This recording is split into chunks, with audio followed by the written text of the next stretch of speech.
يوليو المجيدة، واصبح اسمها الحالي مسابقة كاس مصر اللي فاز ببطولاتها لغاية دلوقتي.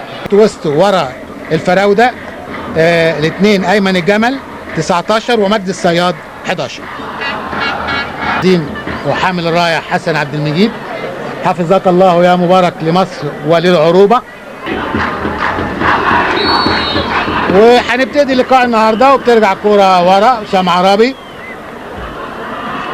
لهاني العقبي نمرة 8. هاني بيلعبها بوش رجله الخارجي كده بيلمسها عادل عبد الرحمن، ياخدها احمد عبد الفتاح ويلعب كوره حلوه بدماغه، حلوه في الزاويه البعيده، حلوه احمد عبد الفتاح. ودي كوره للعجوز ناحيه شمال لكن حطت رجله معاه احمد ايوب وماشي، وهجمه مرتده عادل عبد الرحمن بيلعبها عرضيه بيطلعها على طول لان كان في خصم في ظهره، بيطلعها واحمد عبد الفتاح لوليد صلاح الدين من لمسه واحده حلوه وبيكسبوا ارض وبيقربوا واشي وليد وبياخد فاول وليد، بياخد فاول وليد داخل ويلعبها، وعاطف عبد العزيز بيلعب الكوره في مساحه فاضيه والكوره عرضيه وطالع مصطفى كمال وضربه مرمى للنادي الاهلي. لعبت عالية وبره بدماغ وليد صلاح الدين، شوطة من حمزة الجمل بيفكر يشوط من بعيد. اللي فاتوا ايقاع المباراة كان سريع لكن بقالنا حوالي دقيقة او دقيقتين تقريبا الايقاع ابطأ شويه. ودي شوطه ابراهيم حسن برجله لكن حمزه الجمل وشوطه بره ضربه مرمى من هاني العقبي لاحمد العجوز. عصام عبد العال وبيشوط شوطه من بره ال 18 فوق العارضه.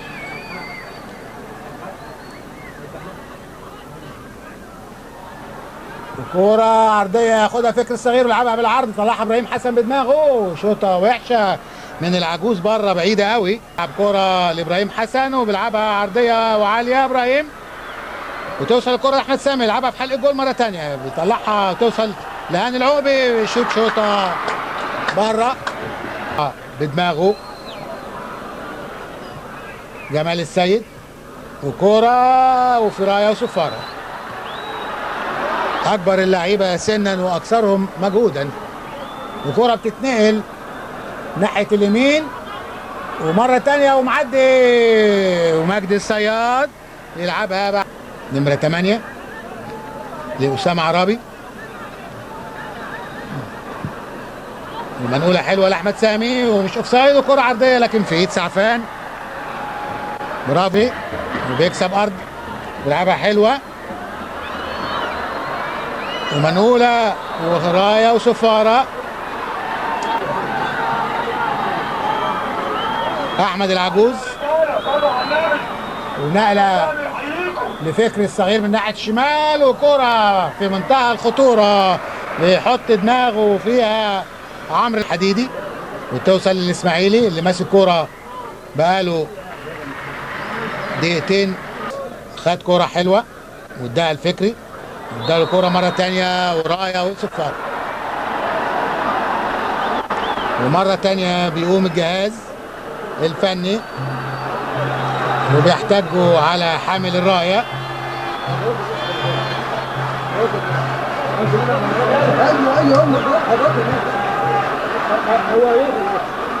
لاين مان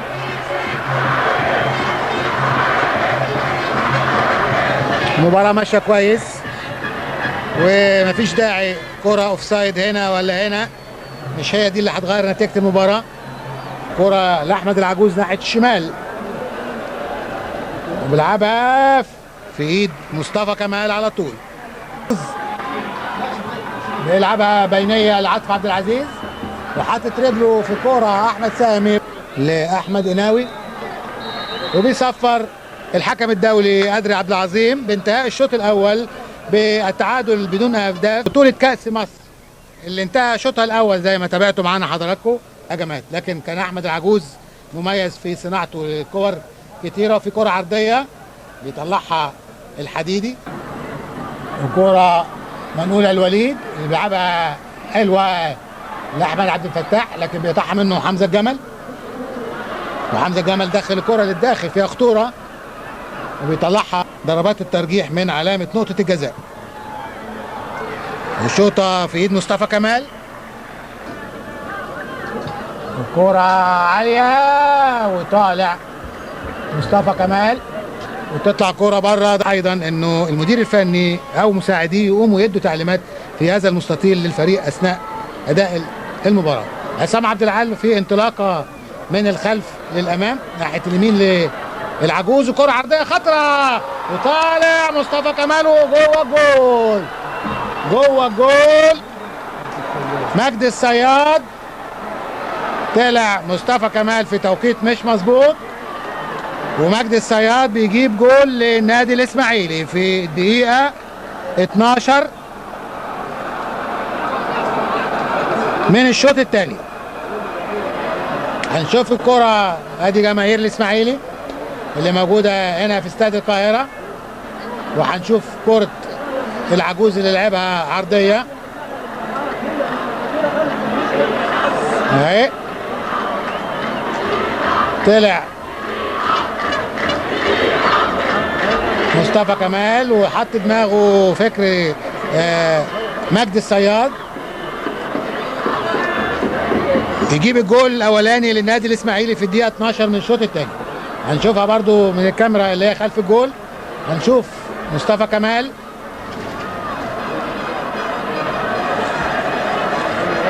لكن كان الدماغ في مجدي الصياد اسرع من ايد مصطفى كمال.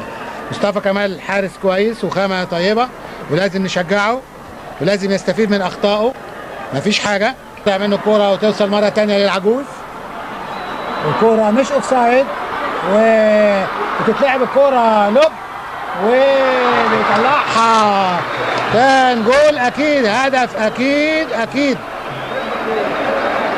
عمرو الحديدي بفدائيه كبيره جدا بيمنع الجول الثاني. شوف كرة اتلعبت لوب وماشيه في طريقها للجول، فكر الصغير هو اللي لعبها، يتخلق لها عمرو الحديدي قبل ما تعدي خط المرمى ويمنع هدف اكيد. لاحمد العجوز لعصام عبد العال، وكرة بينيه ضربة ركنية للاسماعيلي.